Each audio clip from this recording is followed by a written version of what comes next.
Amen. Praise the Lord. Purihin po ang Panginoon sa araw na ito. Naniniwala po ako na inihanda na ng Panginoon ang ating mga puso at isipan para po sa pag-receive ng kanyang banal at makapangyarihang salita. So tayo po ngayon ay nasa second installment ng ating pong brand new series for the month of October entitled Still Amazing.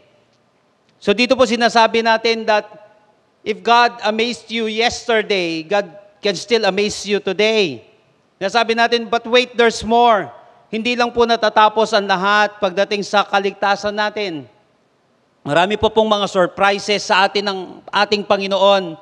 But kinakailangan maunawaan natin ito at makita natin. For example, yung ating pong pinag-usapan noong nakaraan sa Genesis chapter 13. Tinignan po natin yung background doon patungkol kay Abram. So si Abram po at that time, pinagpala na po siya, pero gusto pa rin siyang pagpalain ng ating Panginoon. Makikita natin yun sa chapter 13, verses 1 and 2. Sinabi doon, mayaman na noon si Abraham, marami na ang kanyang tupa, kambing, baka, at marami na rin siyang natipong ginto at pilak. Pero kinausap siya ng Panginoon na may ibibigay pa ang Panginoon sa kanya. So dito po sa chapter 13, verses 14 hanggang 18, magkakaroon po tayo dito ng 3 installments. Noong nakaraan, pinag-usapan natin the characteristics of a victorious vision. Verses 14 hanggang 16, sinabi natin ang victorious na pangitain o yung tinging tagumpay, hindi lang ngiting tagumpay. Ito ay God-given vision, faith-driven vision, and even life-changing vision. At dito sa pag-uusapan natin ngayon, it's about claiming your vision. It is about claiming your vision. At yung next week na pag-uusapan natin is about conquering your vision. But wait, there's more. So let's get started.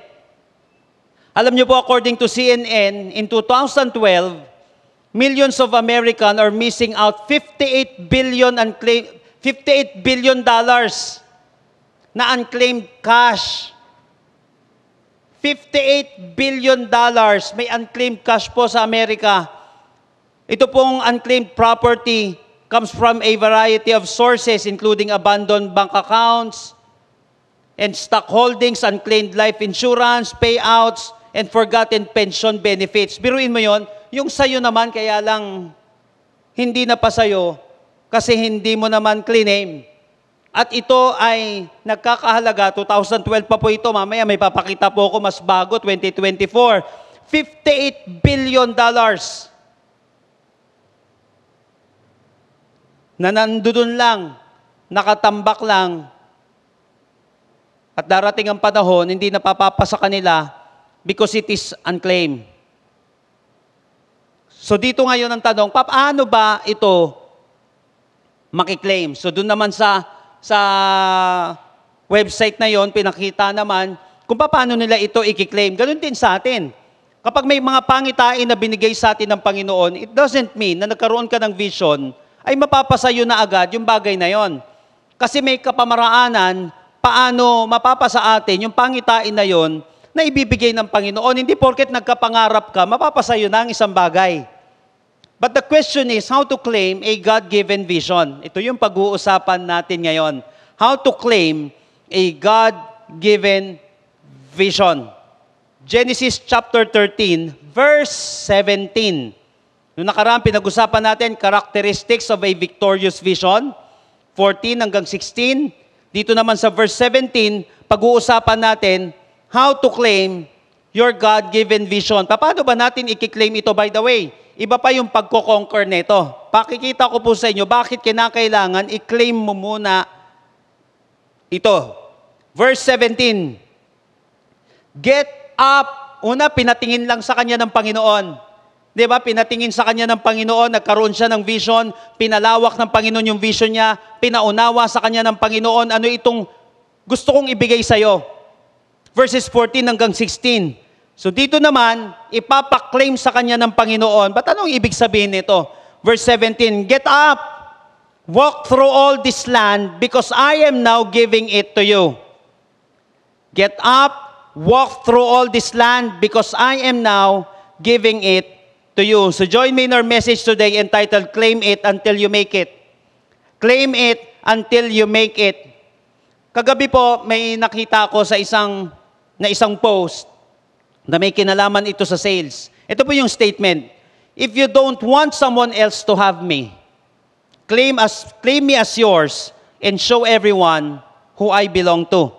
Ulitin ko po. Sinabi doon, if you don't want someone else to have me, claim me as yours and show everyone who I belong to. So kung ayaw mo mapunta sa iba yan, kinakailangan ipakita mo na sa'yo yan. Paano mo gagawin yon? How to claim your God-given vision. 3 importanteng bagay kapag tayo ay nag-claim. So number 1, verse 17, sinabi dito, get up, walk through all this land because I am now giving it to you. So number 1 is enablement. Enablement, get up. Pag sinabing enablement, it is the action of giving someone the authority or means to do something. Pag sinabing enablement, binibigyan mo ng authority or means ang isang tao to do something.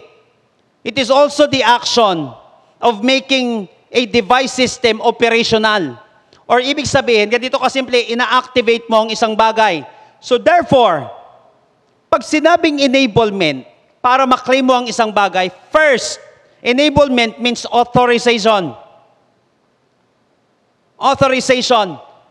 So first, God is authorizing Abram here to do something. Kaya nga yung get up dito, hindi siya simpleng bumangon lang. Ibig sabihin, bumangon ka na, I am authorizing you to do something. Therefore, you are authorized to claim your vision. Kapag binigyan ka na ni Lord ng vision, pero hindi ka bumabangon.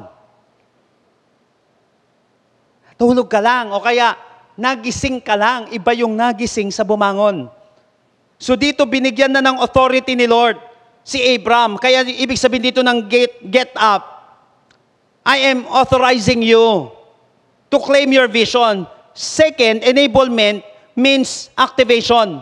Di ba sinabi natin dito, ito yung ibig sabihin din ng enablement, ginagawa mong operational ang isang device.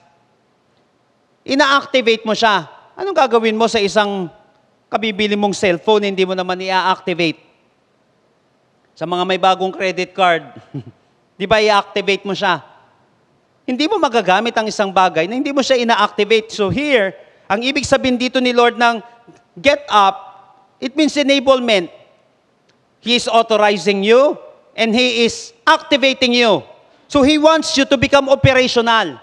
Ayaw ng Panginoon na nagising lang tayo, pero hindi tayo bumabangon.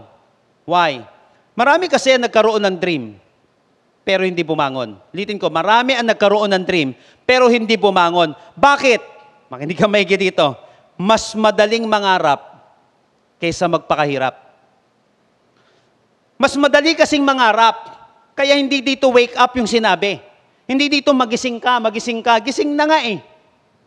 Binibigyan nga ni Lord siya ng vision eh. Pero maraming mga tao, gising, pero hindi bumabangon.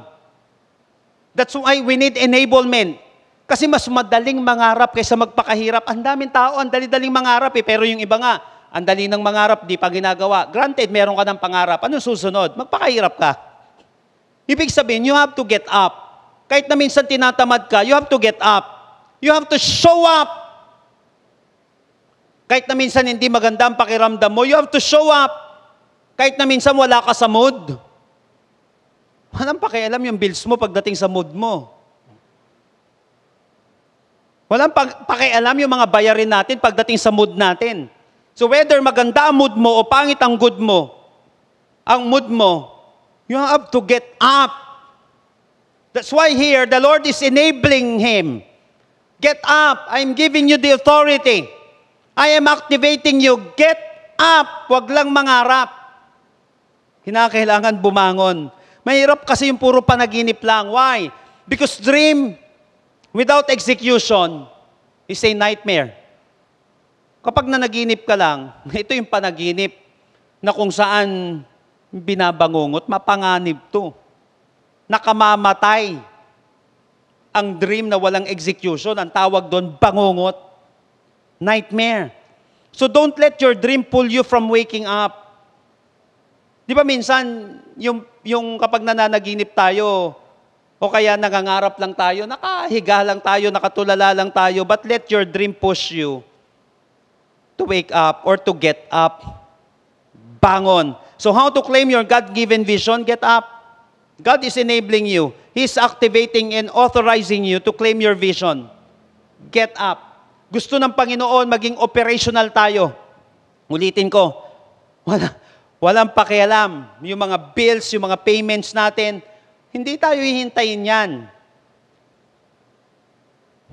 Nandudun lang yung mga bagay-bagay na ibibigay sa Kanya. In fact, nakalagay dito, get up, walk through all this land because I am now giving it to you. Alam niyo po, marami akong mga na-miss na mga rewards dahil hindi ko naman kinuha. Ilang beses na po ngayon ko lang ulit naalala. Tuwing birthday month ko po kasi may mini-message ako ng Globe, pinapa-redeem sa akin yung, lagi may binibigay yan Krispy Kreme, na 6 yata o 12 pieces siya. Siguro na kayang birthday na ako, hindi ko nakukuha yun. Pero nandoon lang yun. It's up to me kung kukunin ko siya. It's up to me kung babangon ako. Hindi. Pero tuwing hindi naman taon-taon, every 2 years, pinapalitan naman ng Globe yung aking cellphone. Pero siyempre gusto ko yun. No? Ngayon, ito gusto. Siyempre yun, kaya hindi ko kinukuha, ayoko yun. Baka tumaas sugar ko. Pero ito, siyempre, gusto ko yung cellphone na bago. Total, bigay naman Ba't di ko kukunin? Bigay nga sa akin. At gusto ko, kaya lang, hindi ko kuha yun kung hindi ako babangon. May authority ka na nga Di ba? Sinabi na nga doon sa kontrata, bibigyan ka.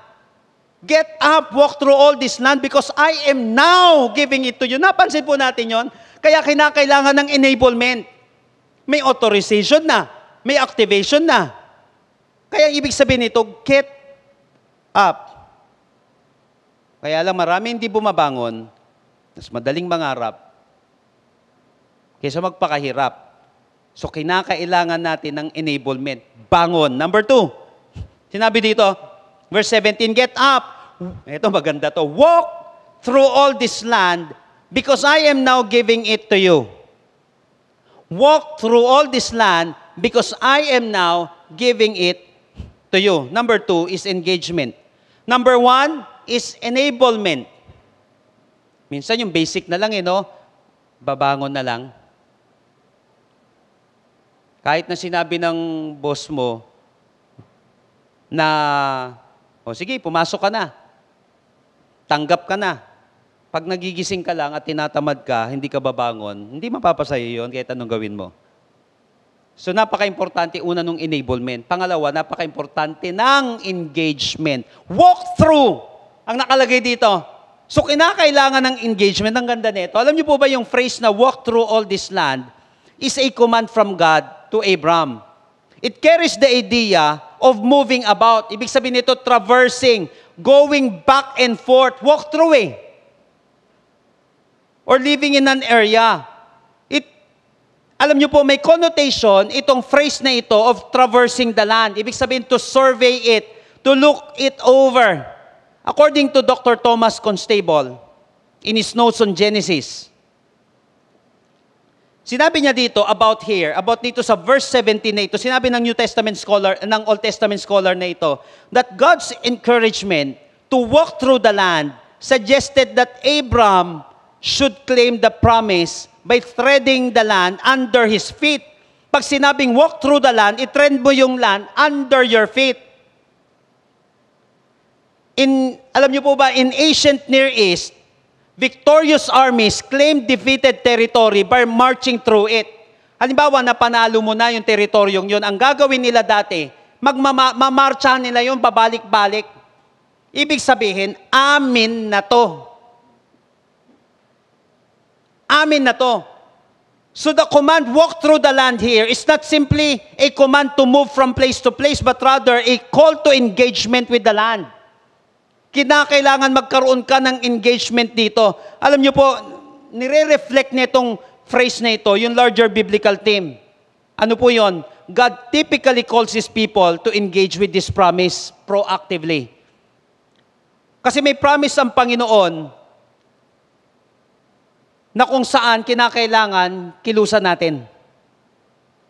Na kinakailangan gagalawan natin. Of course, may promise ang Panginoon na kahit gumawa ka o hindi, gagawin ng Panginoon. Promise niya na babalik siya. So whether kumilos ka o hindi, tanggapin mo siya o hindi, babalik ang Panginoon. Pero may mga pangako ang Panginoon na kung saan kinakailangan ng participation natin. At dito, sa maraming mga pangako ang Panginoon na kung saan kinakailangan maging proactive tayo. So to truly possess the land, Abram must become, listen to this, familiar with it. Kinakailangan maging familiar siya dun sa lupa, sa lugar na ibibigay sa kanya ng Panginoon. Ang tanong, how? He must engage himself in the land. Kinakailangan i-engage mo yung sarili mo. Walk through.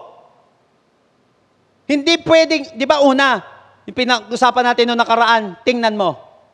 So doon nag-uumpisa lahat. Titignan mo sa picture. Ang ganda ng sasakyan na ito, titignan mo sa picture. Pero mas maganda kung pupuntahan mo. You must engage. So ang ibig sabihin nito, the instruction to walk through the land embody the principle that promises from God require faith and action. So it means, first, that we must gain information. Pag sinabing engagement, gain information. Kaya sinabi sa Amplified Version, tignan niyo po, arise, walk. It means make a thorough reconnaissance around in the land through its length and its width, for I will give it to you. Alam niyo po ang ibig sabihin ng reconnaissance, pagdating sa mga army, usually military term ito, itong reconnaissance na ito, ang ibig sabihin niya, preliminary survey to gain information. Ibig sabihin, exploratory military survey ito. Sa teritoryo ng kalaban, hindi pa sa'yo ito. So you have to gain information first. Kaya nga sinabi sa New International Reader's Version, sa verse 17, go walk through the land, see how long and wide it is.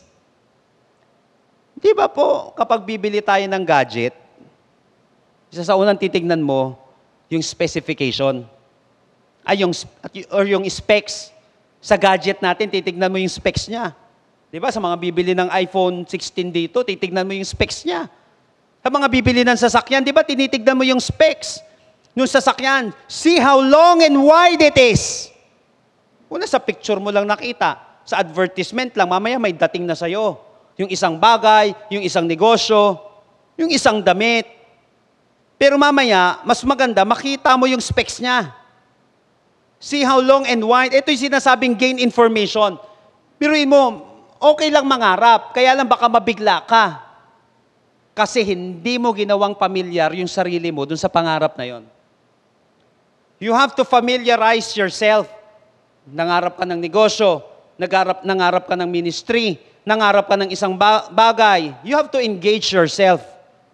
So gain information, alamin mo yung mga napaka-importanting impormasyon dyan sa pinapangarap mo, dyan sa pinapagawa sa iyo ng Panginoon. Kaya sinabi sa The Message Version, hike in all direction and explore the new possessions. Explore. So God is asking Abram to explore and familiarize himself with the land and that he is giving him. Kaya sinabi sa Easy English Version, ito maganda sinabi, go and travel around all this land. Look at it. Go and travel around. Kailangan talaga lalakaran mo siya. For example, bago po natin bilhin yung ating property sa Nueva Ecija, yung 5.5 hectares, may mga inaalok sa atin na kung saan, hindi ko naman pinupuntahan eh. Kasi nga, walang vision. Ngayon, nung nagkaroon ako ng interest doon, tinignan ko yung specs.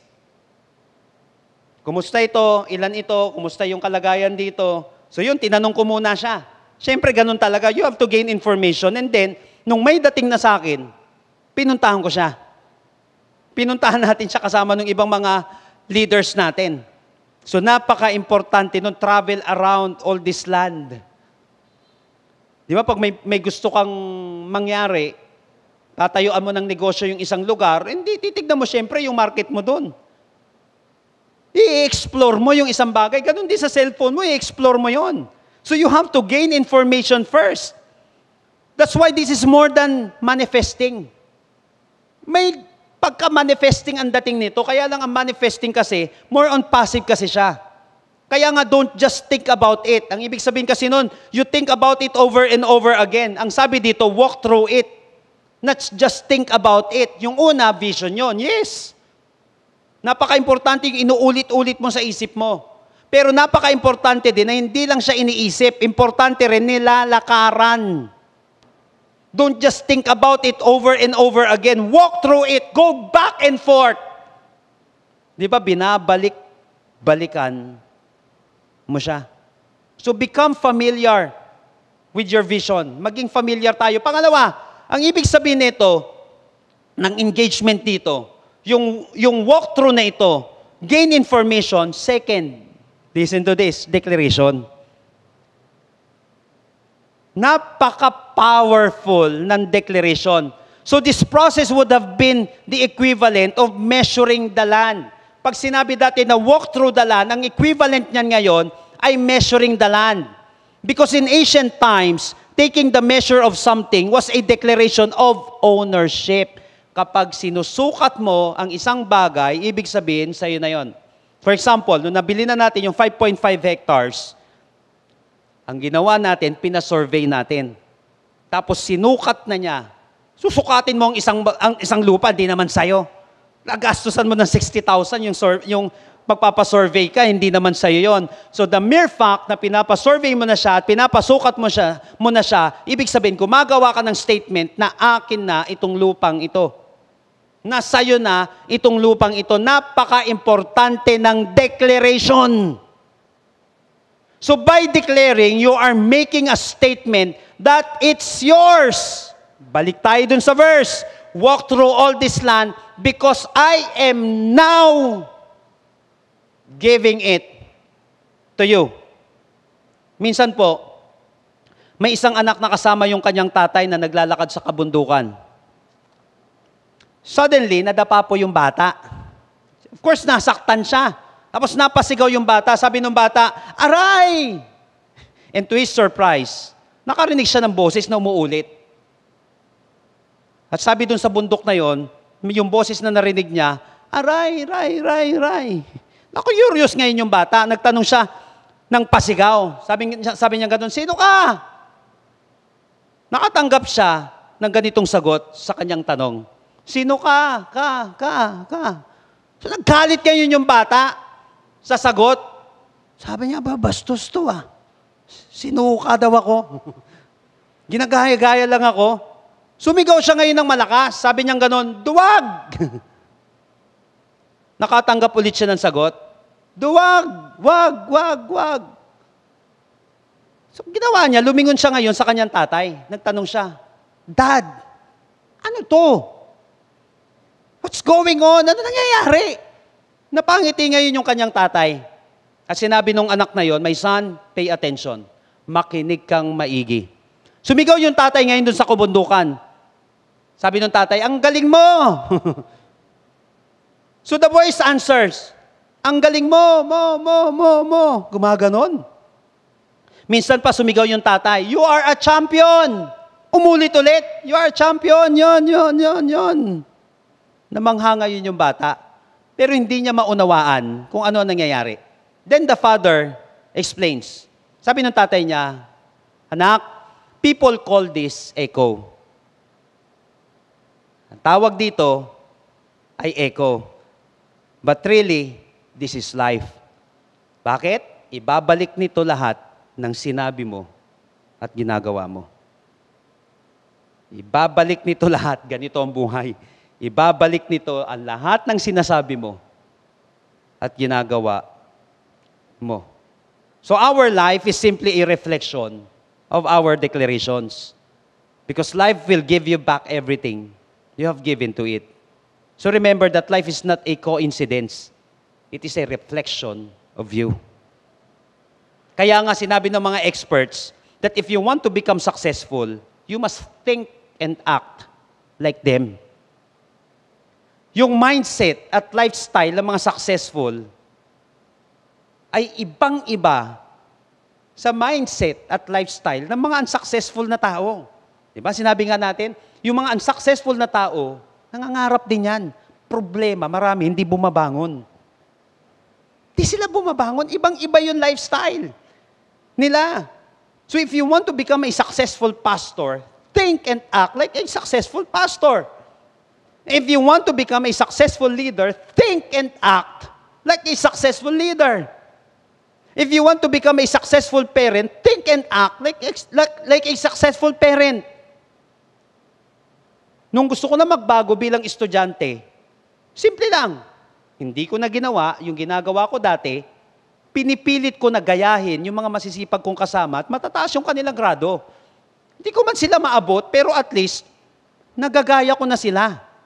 That's declaration. You're making a statement nga nagbago na ako at kaya ko rin gawin yan, nangyayari sa kanila eh. Hindi mangyayari din sa akin. Mamili ka kasi importante kasi mamili ka na sinasamahan mo. Problema yung ginagaya mo eh, hindi naman kagaya-gaya. Yung pinakikinggan mo, hindi naman dapat pakikinggan. Eh wala naman resulta yun, no? Wala namang, of course, alam ko naman, matututo tayo sa pagkakamali ng iba. Pero ang problema, pinakikinggan mo, puro pagkakamali nila eh. Tingnan mo yung marunong dumiskarte, yung alam talaga nila, yung ginagawa nila. Kasi magagaya yung, maaapektuhan nito yung isip, yung salita natin, yung ginagawa natin. Magagaya natin yon. Kaya pag sinabi ni Lord, pagpapalain ka niya, mag-isip ka at mamuhay ka bilang pinagpala at huwag laging sinumpa. Tingnan mo yung dinideclare mo. Bantayan mo lagi ang declaration mo. Huwag mong kukontrahin yung mga sinasabi at pinapakita sa iyo ni Lord. Pag sinabi ni Lord, well, may leading ka, pagagaling ka ni Lord, claim it. Pag sinabi ni Lord, pagpapalain ka, claim it. Pag sinabi ni Lord, mapapasayo yung vision, claim it. Pag may mga bagay na binibigay sa iyo, you have to claim it. Binigyan ka ng scholarship, hindi basta-basta yan, lalakarin mo yan. O may scholarship ka dito, lakarin mo, kaya nga walk through. Papagod ka talaga. Ulitin ko, kaya marami hindi bumabangon. Kaya marami hindi ginagawa ito. Kasi nga, mas madaling mangarap kaysa magpakahirap. Kaya lang, ang pangarap, pinagbabayaran siya. Count the cost and pay the price. Ganun kasi ang gusto ng Panginoon. Remember that you will possess what you confess. Napaka-importante. Ganito ni Lord. Ganito ang gusto ng Panginoon. You have to engage with it. Gain information. And then declaration. Because you will possess what you confess. Numbers chapter 14, verse 48. Tell them, as surely as I live, it is the Lord's declaration. I will do to you exactly as I heard you say. Grabe. Sabi sa kanila, I will do to you exactly as I heard you say. So whatever you declare in your mouth, according to His word, God will honor. Kaya mag-ingat ka sa mga declarations mo. Minsan nakala mo, bakit ako mahina? Sabi ka ng ganyan eh. Declare ka ng declare. Marami pong patunay na pag-aaral patungkol sa power ng confession, sa power ng declaration. Very practical na lang. Ilan po ang mga declarations kayo na nangyayari? O di ba, pag sinabing walang pasok, nawawala ng pasok, marami kang sinabi, ginawa mo. Maraming sinabi yung isang tao, ginawa niya. So may power ang declaration. I will do to you exactly as I heard you say. You will possess what you confess. Therefore, there's power in declaration. Joel chapter 3 verse 10, let the weak say, I am strong. Napaka-powerful nito. So how to claim your God-given vision? Walk through. Sabi ng Panginoon, God wants you to engage yourself with your vision. Lakaran mo yung pangarap mo. Gain information. Kapag nagkaroon ka ng vision sa isang bagay, gain information. Naalala ko noon, yung kaibigan kong isang pastor, isang successful na businessman, itong taong ito. Siyempre, pagdating sa paglilingkod, walang problema. Sa akin siya nagpapaturo, itong taong ito. Pero pagdating sa finances, hindi ako marunong nun. Pagdating sa pag-a-acquire ng mga bagay-bagay, mahina ang loob ko. Mahina ang loob ko. At that time, wala po akong sasakyan. Kasi natuluyan ng tumirik yung sasakyan ko pong Nissan dati. Nissan na andar, madalas natirik. Yung sasakyan na yun, hanggang sa bumigay na siya. So wala akong sasakyan, nahihirapan ako, inaabot ako ng madaling araw dati. Pag pupunta ako ng Bulacan, sa ibang lugar, maghihintay ka lang ng sasakyan mo after ng ministry or invitation. Ngayon, nakita kami nitong kaibigan kong ito na negosyante dito sa Trinoma. Tapos nakakita kami ng isang magandang sasakyan, isang SUV. Tapos pagdaan ng ganun, wala, hindi ko pinapansin yon kasi hindi kaya ng isip ko. Pero sabi niya sa akin, Pastor, daan tayo dito. Sabi niya ganun, ano ba yan? Di ba wala kang sasakyan? Oo, alam ko wala akong sasakyan. Ito, sakyan mo. Sabi niya, hindi na, ayoko na. Hindi, sige na, pinilit niya ako. I-feel mo lang. Sabi niya ganun, kapag okay, di ba malay mo, mangusap sa'yo si Lord, o kaya malay mo, magkaroon ng dating sa'yo yan. Sige, tignan mo lang. Sabi niya gano'n, tingnan na, pinaramdam niya sa akin. Tapos tinignan ko yung specs, siyempre tinignan ko kung magkano. Yun na ngayon, nagkakatalo. Pero at the end of the day, nagkaroon ako ng sense na, sana Lord, magkaroon ako ng ganito. Kasi bagay to, lalo na pagbaha. Sabi ko, para hindi na tumitirik yung sasakyan. Kasi kung saan-saan ako napupunta. So hindi siya luxury. But for me, it is a necessity. Kailangan ko siya. So, mula nun, nagustuhan ko yung isang bagay, tingin na ako ng tingin, pinagpipray ko na, kaya lang, hindi ko kaya. Ang matindi nito, kapag binigyan ka ng pangitain ng Panginoon, kakayanin mo. After 3 months, nasa akin na yung unang sasakyan kong yun. Hindi pala una. Yung unang SUV ko na yun. Napaka-importante ng declaration. Una, mag-gain ka ng information. Of course, susukatin mo siya, titignan mo ang isang bagay. Hindi pwedeng tira lang ng tira. Pangalawa, you have to declare it. Di ba, napaka-importante ng declaration, I will do exactly as I heard you say. Kaya minsan kung ano-ano na nangyayari sa ating buhay, minsan, ano ba nangyari? Baka epekto ng echo yan. Kasi ganyan ka mag-act, ganyan ka magsalita, bumabalik sa'yo ngayon yung mga bagay na ginagawa mo. Ang buhay ay ganun din. Kaya nga sinabi, let the weak say, I am strong. Oo, mahina ako. Ba't pwede mong sabihin na malakas ako? Oo, mahirap ako, pero pwedeng sumagana ang buhay ko. Sila lang ba pwede magkaroon ng ganyang buhay? Oo, bopols ako dati. Pero pwede naman ma-acquire ang wisdom. Let the weak say, I am strong. God wants you to engage yourself with your vision. Lakaran mo yung pangarap mo. Lakaran mo yung nais ng Panginoon sa buhay mo. Last but not the least. Verse 17 ulit. Sinabi dito, get up, walk through all this land because I am now giving it to you. How to claim your God-given vision? Napaka-importante ng enablement. Get up. Pangalawa is engagement. You have to walk through. Sinabi dito. At pangatlo is encouragement. Sabi niya dito, tingnan niyo po. Because I am now giving it to you. Di ba ang sarap na marinig sa isang tao, na yung isang bagay na yon, hindi, binibigay ko na sa iyo to. Sabi niya ganon, binibigay ko na sa iyo to. Sa iyo na yan. Dudugtong ko lang yung kwento ko. Kanina about dun sa sasakyan. Bago sa akin napunta yon, wala talaga akong pan-down doon. Kasi 100,000, 200,000 pinag-uusapan doon. 100,000. Wala akong ganon. Nasanay lang akong pan-down dati, 10,000, 15,000. Pinaka-grabe ko na noon yung 50,000. Wala talaga ako. Vision lang, saka declaration lang. Vision lang, saka declaration lang. Mamaya dyan, sabi ng gano'n, nung kaibigan kong yon, sabi niya, sige, ako muna magbabayad. Siya rin naman nagpakita, biruin mo. Kasi siya nagpakita sa akin, siya na rin nagbayad ng pan-down. Binigyan niya ako ng 100,000. At ang ginawa ko, ang sarap no? Tapos mamaya dyan, totoo nga. Mamaya, hintay mo ako, sabi niya gano'n. Biglang nag-withdraw. Tapos binigay sa akin, yung pera, walang gumawa sa akin noon. 100,000 yun. Sabi niya, ako muna magbabayad, bayaran mo na lang. Pagkakwan, sabi niya gano'n. Bayaran mo na lang after 2 months, 3 months, sabi niya gano'n. Di ba, ang sarap ng bagay na yon. Actually, after 3 months, kapos yung pambayad ko. Pero syempre, pag ganun, haharapin mo yung tao. Sabi niya, dinala ko yung pambayad ko, tapos dinala ko sa kanya, sabi ko, bro, pasensya na, kulang yung pambayad ko. Sabi niya, kunin mo na rin yan. Actually, binibigay ko talaga sa'yo yan. Kaya kita pinasakay doon kasi kinausap ako ng Panginoon. Alam mo, na-encourage ka sa isang bagay na alam mong binigay sa'yo. Kaya sinabi dito ni Lord, I am now giving it to you. Ngayon, kapag binigay sa'yo ng Panginoon, first, you can believe it. Sabi ni Napoleon Hill, if your mind can conceive it, you can achieve it. If your mind can conceive it, you can achieve it. So you have to believe it. You can believe because it is yours. Binibigay nga sa'yo ng Panginoon, important. Sigurado ka ba? Totoo ba to? Totoo!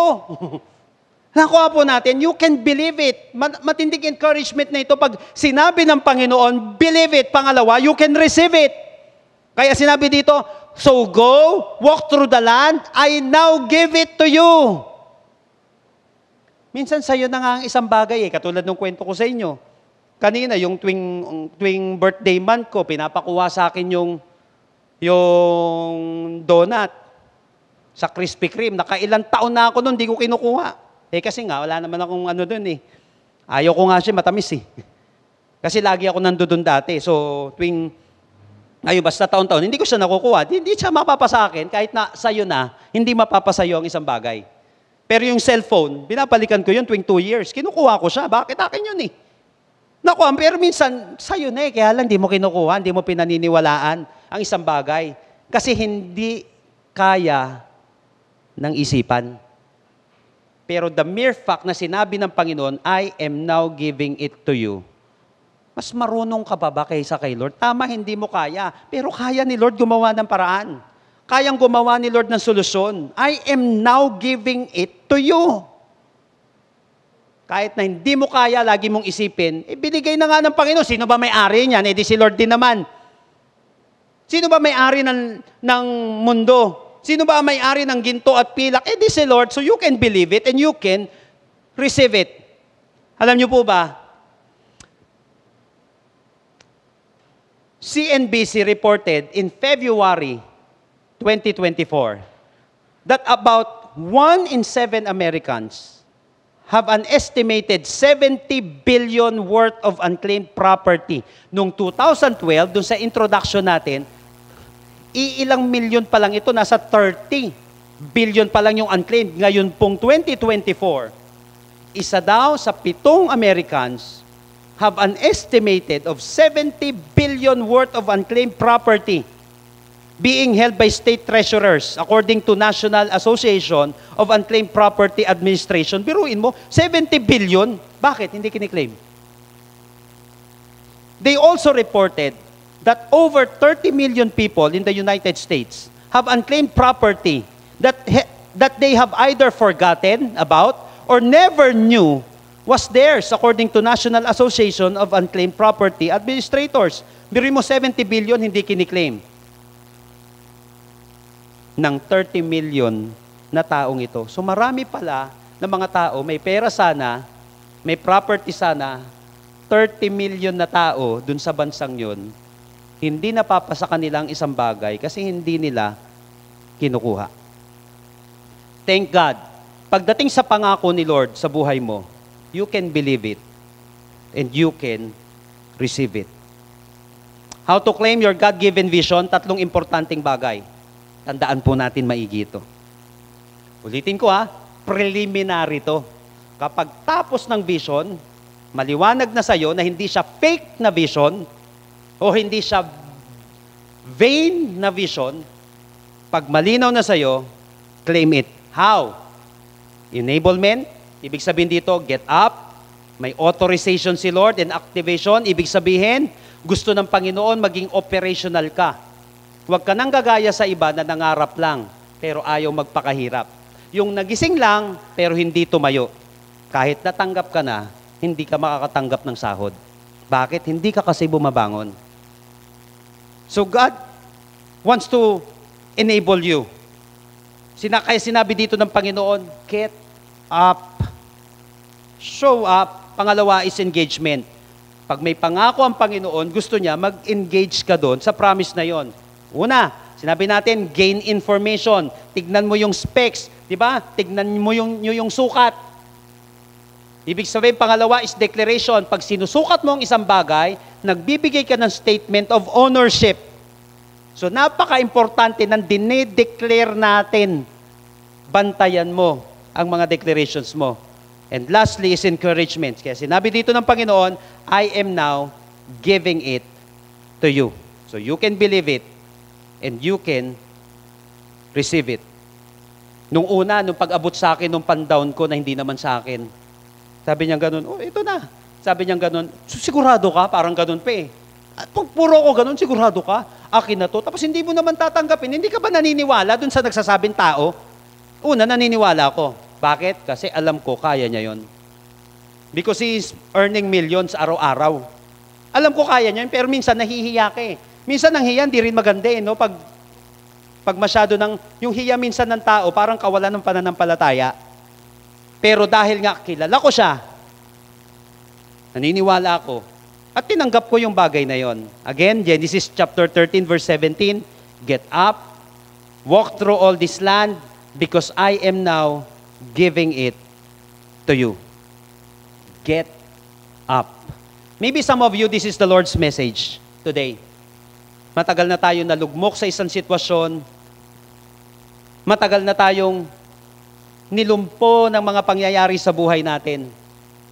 But maybe isa po sa mga nakikinig ngayon, ito mensahe sa ni Lord, get up. Get up.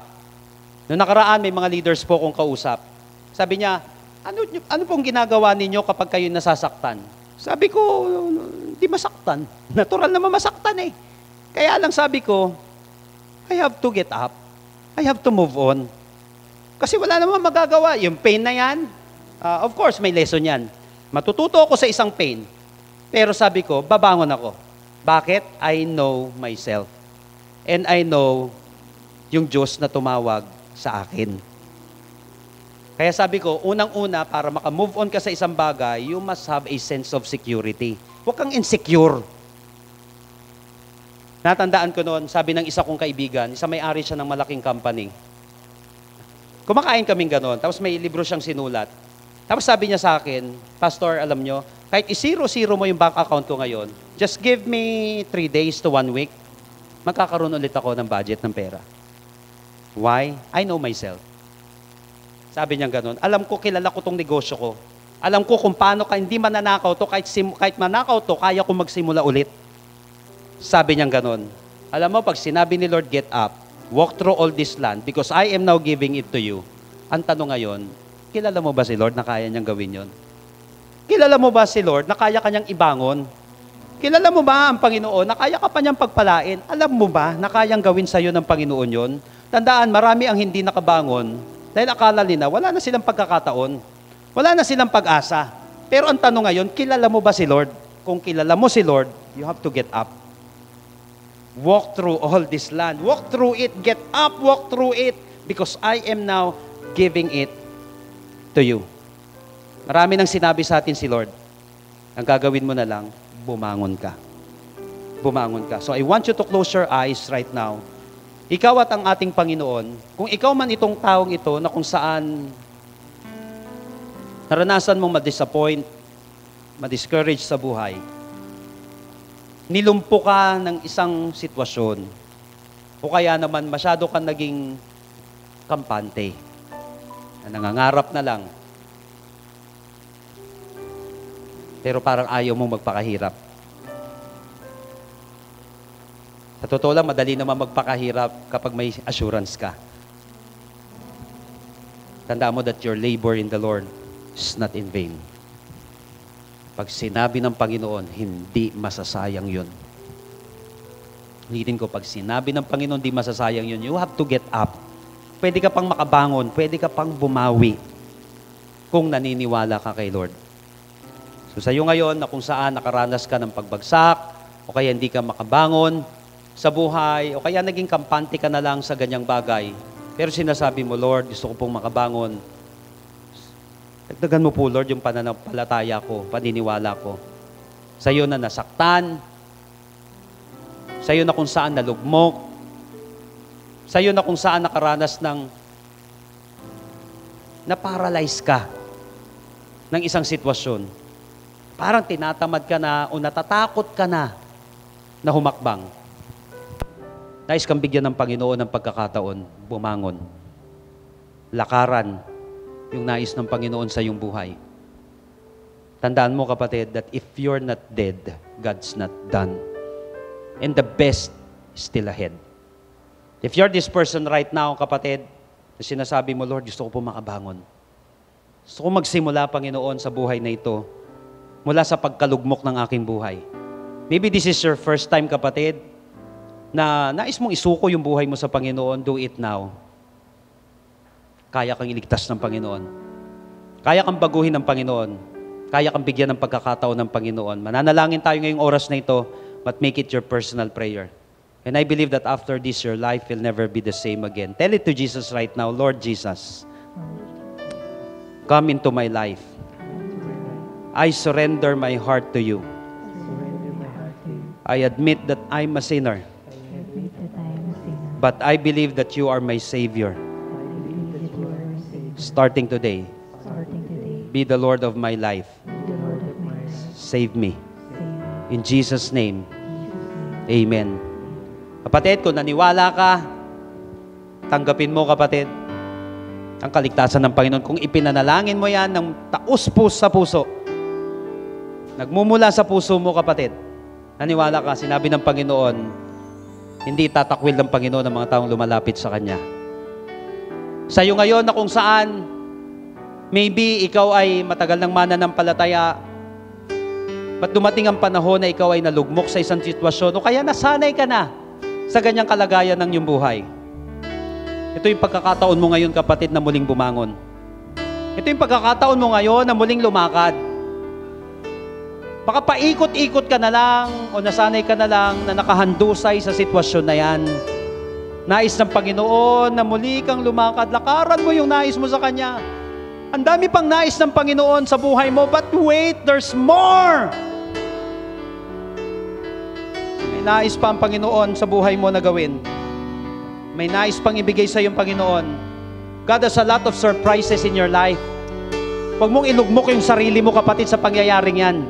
Hindi ka pa naman patay. Hindi ka pa patay.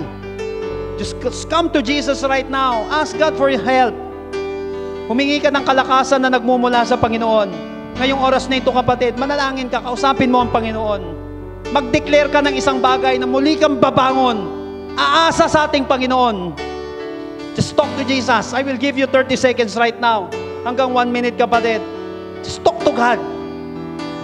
Just make a declaration. Declaration of faith. Ngayon sa ating Panginoon. Just talk to God right now. Get up. Get up. Muli kang bumangon, kapatid.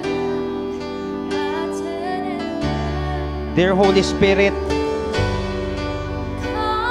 touch everyone today. Ignite their passion. Gisingin mo po, Panginoon, ang mga natutulog na pangarap, ang mga tinatamad ng kaluluwa, ang mga taong nawala ng pag-asa, ang mga taong na-paralyze sa mga pain na nangyari sa kanilang buhay. Muli mo pag-apuyin, Panginoon, ang kanilang puso. Make their lives operational once again. Lahat, Panginoon, ng nasanay na sa lumang buhay nila, sa pangalan ng Panginoong Hesus, I pray for your hand right now to touch these people. Reignite their passion. Dagdagan mo po ang pananampalataya ng bawat isa. Sa pangalan ng Panginoong Hesus, Holy Spirit, touch us once again, Lord. Empower, Lord. Comfort your people. Empower your people. In the name of Jesus. Come on, just talk to God right now. Just ask God. Bumangon ka, kapatid. Bumangon ka. lumingon ka. God is lifting up someone right now. May mga itinatayo ang Panginoon. May mga pinapagaling ang ating Panginoon. May mga pinapalakas ang ating Panginoon ngayong oras na ito. Come on, just come to Jesus. Just pray. Receive your new strength right now. Receive your new strength in the name of Jesus. Receive your strength.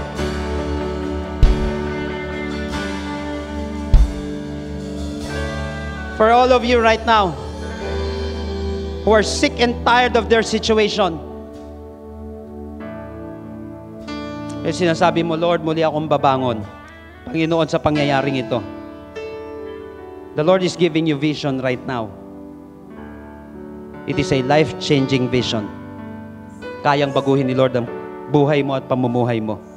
The question is, do you believe it? Starting today, kung naniniwala ka, get up, walk through it, because God is now giving it to you. Pag kay Lord, pag si Lord ang nagbukas, walang makakapagsara. Because the Lord is giving it to you right now. Salamat po, Panginoon, sa bagong buhay. Salamat, Panginoon, sa vision na binibigay mo. Salamat sa pagkakataon, Panginoon, na makabangon. Salamat, Panginoon. Ngayong oras na ito, kapatid, selyuhan natin lahat ng napakinggan mo. Selyuhan natin, kapatid, lahat ng na-receive mo sa ating Panginoon. Huwag mong hayaan na mananakaw ito ng kalaban. Huwag mong hayaan na patatamarin ka na naman ng kalaban. O ng sitwasyon mo, o ng pangyayari. Ano't ano man ang makita mo sa paligid mo, kapatid, mas importante makita mo yung nais ng Panginoon sa buhay mo. Salamat sa apoy, Panginoon. Salamat dahil ginagasilunahan mo kami. Salamat sa energy, Lord. Salamat sa lakas. Salamat sa pagkakataon. Right now, I want you to receive these blessings which God promised in Numbers chapter 6. Every time He declare ito, the Bible said, receive it, and it will be yours. Right now, people of God, may the Lord bless you and take care of you. May the Lord be kind and gracious to you. May the Lord look on you with favor and give you peace. Lord, we receive all of these blessings today in Jesus' name. And everybody shout aloud, Amen and Amen. God bless you all. See you next week. Jesus loves you.